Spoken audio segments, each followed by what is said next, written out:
So greetings, Karen Clay here. Thanks for watching another Feldenkrais lesson for you. We're going to work with the breath for the next several weeks. And this first lesson is very, very simple and very powerful.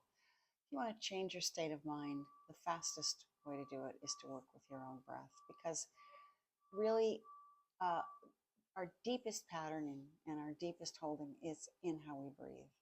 And so if we go cut right to the chase and work directly with the breath, we can affect our whole system because we know that the breath moves everything in the body. It moves the cranium, it moves the brainstem, moves the roof of the mouth, moves the bones of the face and the head, moves the rib cage, moves the spine, moves the diaphragm, moves the belly, moves the pelvic floor. It's pretty global.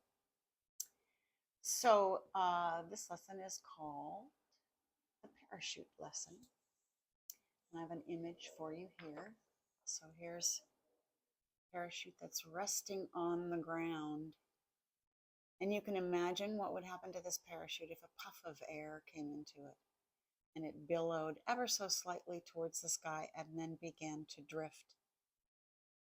That silk drifting back down onto the ground. So there's really nothing to watch in this lesson. You can just lie down and relax and let me guide you. So please come onto your back, lengthen your legs, and settle onto the floor. Just bringing your attention to how you meet the floor at this moment, to what you notice about places that you wish were softer or more relaxed, more released into the floor. Maybe your lower back feels a bit tight, or maybe you feel some tension across your forehead or your brow, or maybe your neck isn't as long as you like it to be. Maybe you can't really feel both of your shoulder blades on the ground. And just rather than trying to adjust or change those things, just please go ahead and notice them as they are. Don't try to change them.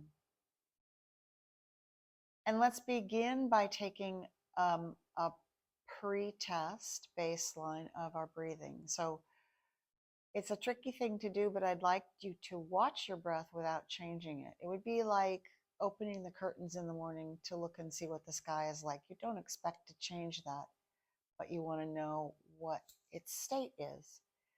So just begin by noticing the first place where you sense movement as a result of your natural breath. Could be your belly, could be your ribs, could be your nostrils, could be your back.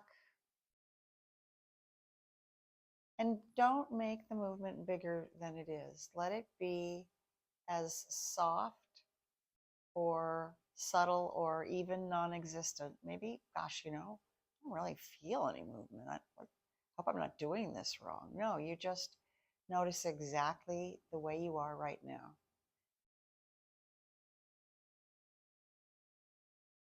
So let's go through a checklist. Do you feel any movement in your rib cage as a result of your breath? So really just take a look. Is it the front of the ribs that move at all, or the sides of the ribs? Maybe up in the armpit area or the back of the ribs, near the shoulder blades? Do you feel your upper chest moving or your lower chest moving? And then what about your belly? Is your belly moving in any way, shape, or form? Maybe the sides of the waist are moving, or maybe the bottom part of the belly is moving near the pubic bone, or maybe the upper part of the belly is moving near the skirt of the rib cage. Maybe the small of the back is moving. So again, without letting anything be required of your breath. You don't want to require something of your breath. It's a natural, involuntary and voluntary process. So one of the things that happens when we observe our breath is that it's like a wild animal, and it freezes and it hides. So we want to have the gentlest, quietest attention so that we don't interrupt the process of the wildness. So to help you sense, please put your hands comfortably on your belly with your elbows resting on the floor so that you're in as much rest as possible. And then please just use your hands to notice where there's movement in the front of you because of the breath. And just watch the very subtle, or maybe not so subtle, rising and falling of your breath on the front surface of your body. You can put your hands near your rib cage or low down near your pelvis, wherever, or you could put one up and one down. Just however you comfortably want to sense with your hands the movement of your breath. And once you begin to notice the rising of your belly, as if the parachute has received a little puff of wind and it's poofing towards the ceiling a tiny bit.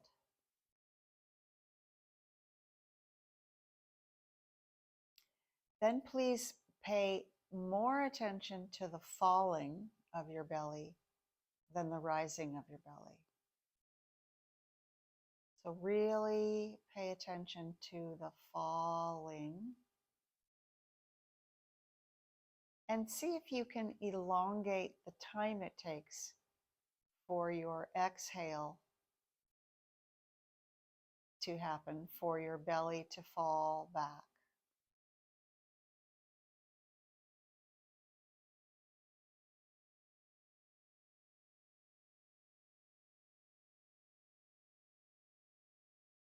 And with each breath, as the inhale falls out of the body, the belly can fall further and further towards the floor.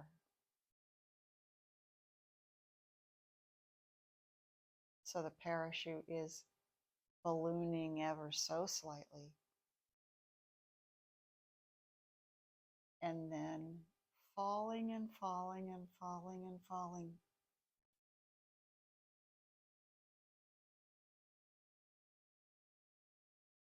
So once again, with each breath, the belly can fall a little further. Excuse me.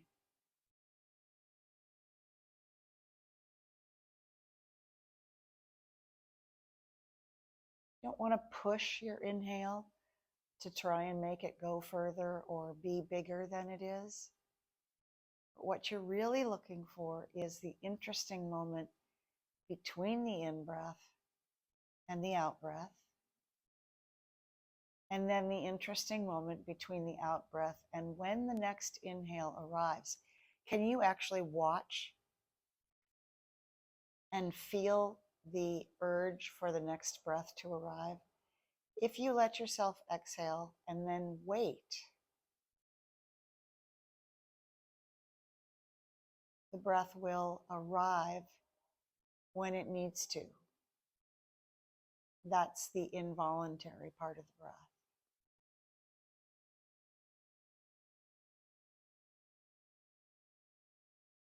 So you just keep waiting after the inhale, waiting after the exhale. Not so much that it causes you any distress or strain, but just until nature takes hold. So breath is a place where biological process and self-awareness process join. So where the involuntary and the voluntary join. Whether the primitive mechanisms and the higher brain functions are both utilized.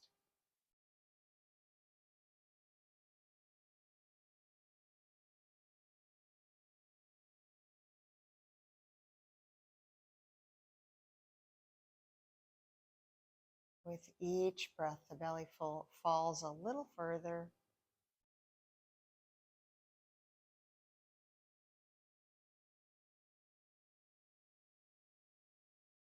And if you wait and you wait for your next breath, you may find yourself deliciously overtaken by a deep involuntary breath that is the signal that you're beginning to shift from out of your sympathetic nervous system into your parasympathetic nervous system, which is the rest and settle, repair and replenish cycle.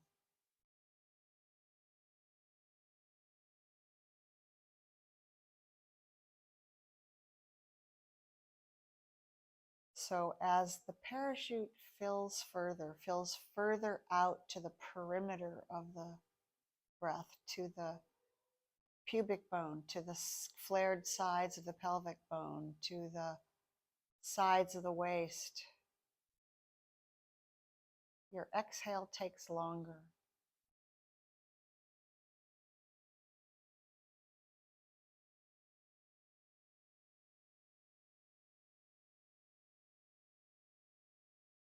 All right. Let your arms come down alongside you. And just observe your breath as it is naturally. And take a look at the checklist again. So, are you breathing in your belly as a result of your breath? Are the sides of the belly moving? Is it the lower part of the belly or the upper part of the belly or both? Is there any movement in the pelvic floor as a result of the breath?